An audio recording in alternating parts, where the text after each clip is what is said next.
नमस्कार। बिहार के पूर्णिया सीट में कांग्रेस नेता पप्पू यादव चुनाव लड़ने की जिद पर अड़े हुए हैं। यही वजह है कि गुरुवार को उन्होंने निर्दलीय प्रत्याशी के तौर पर अपना पर्चा भी दाखिल कर दिया है।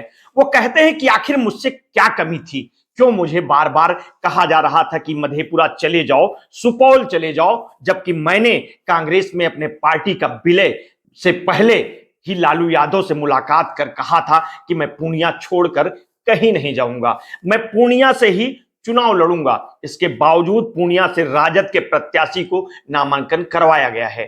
पप्पू यादव ने कहा कि मधेपुरा ने मुझे दो दो बार हराने का काम किया है, फिर कैसे मैं मधेपुरा लड़ूं।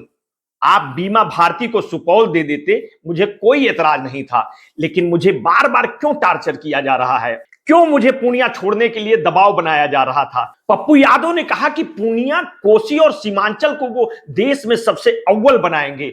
इस दौरान भाषण देते देते पप्पू यादव काफी इमोशनल हो गए। पूर्णिया सीट आरजेडी के कोटे में जाने के बाद कांग्रेस के प्रदेश अध्यक्ष अखिलेश सिंह उनसे अपना नाम वापस लेने को कह रहे थे। पप्पू यादव ने चुनाव मैदान छोड़ने से इनकार कर दिया है। बीच पप्पू यादव का एक वीडियो सामने आया है जिस लोगों को संबोधित करते हुए, भाषण देते हुए रोने लगते हैं। नामांकन के बाद कार्यकर्ताओं और आम लोगों को संबोधित करते हुए पप्पू यादव ने इस दौरान लालू प्रसाद के परिवार पर भी जमकर हमला बोला। पप्पू यादव ने कहा, पिछले 14 दिन से मुझे अपमानित किया जा रहा है, मेरी पार्टी खत्म कर दी गई है, इतनी नफरत क्यों, मुझसे कौन सी दुश्मनी थी, मुझ क्या किया था मैंने कहा था लालू को हम आपके बेटे को सीएम बनाएंगे, साथ में लड़ेंगे। ये कहते हुए पप्पू यादव भावुक हो गए और उनकी आंखों से आंसू बहने लगे। इतना ही नहीं, पप्पू यादव ने इसके बाद खुद को संभालते हुए कहा, ये आपका बेटा आपका नाम रोशन करेगा। इस क्षेत्र ने बहुत सारे नेता बनाए हैं, इस क्षेत्र ने अब तक नेता पैदा किया था, लेकिन पहली बार मेरे रूप में बेटा पैदा किया है। लोगों को संबोधित करते हुए पप्पू यादव ने कहा, इस बेटे को गले लगा लीजिए, मुझे पैसा नहीं चाहिए, मुझे सेवा करना चाहता हूं। आपका पूर्णिया पप्पू को अपना खून समझता है, आप हमको लोगों का तिरस्कार किया जाता है, अपमान करते हैं, मुझे ये गंदी राजनीति नहीं करनी है। वहीं जब मीडिया कर्मियों द्वारा उनसे पूछा गया कि वो कांग्रेस प्रदेश अध्यक्ष के अल्टीमेटम पर क्या अपना नामांकन वापस ले लेंगे, पप्पू यादव ने इस पर सीधे कुछ भी कहते हुए घुमा फिरा कर नॉमिनेशन वापस लेने से इनकार कर दिया।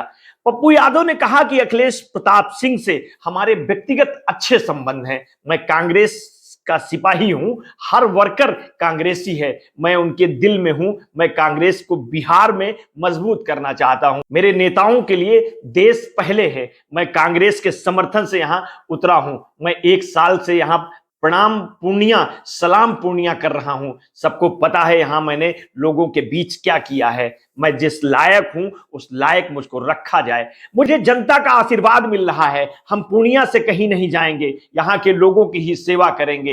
इंडिया गठबंधन की पार्टियों के बीच सीट बंटवारे में पूर्णिया सीट आरजेडी के खाते में गई थी। पप्पू यादव के नामांकन दाखिल करने के बाद कांग्रेस का भी बयान सामने आया है। वहीं बिहार कांग्रेस प्रदेश अध्यक्ष अखिलेश सिंह ने पूर्णिया लोकसभा सीट पर पप्पू यादव के नामांकन को लेकर पार्टी की स्थिति साफ करते हुए कहा है कि पूर्णिया से किसी को टिकट नहीं दिया गया है। अगर पप्पू यादव ने पर्चा दाखिल किया है तो वे महागठबंधन के नेता नहीं होंगे। असंतुष्ट कांग्रेस नेता मोटरसाइकिल पर सवार होकर अपना नामांकन पत्र दाखिल करने के लिए पहुंचे थे। पप्पू यादव जब आरओ कार्यालय पहुंचे तो वहां कोई भी कांग्रेस का नेता मौजूद नहीं था। अपना नामांकन दाखिल करने से कुछ क्षण पहले उन्होंने कहा कि मैं अपनी आखिरी सांस तक कांग्रेस के साथ रहूंगा। नामांकन पत्र दाखिल करने के बाद पत्रकारों से बात करते हुए उन्होंने कहा कि मुझे कांग्रेस का समर्थन प्राप्त है और मैं एक निर्दलीय उम्मीदवार के रूप में चुनाव लड़ रहा हूं। कई लोगों ने मेरी राजनीतिक हत्या करने की साजिश रची है।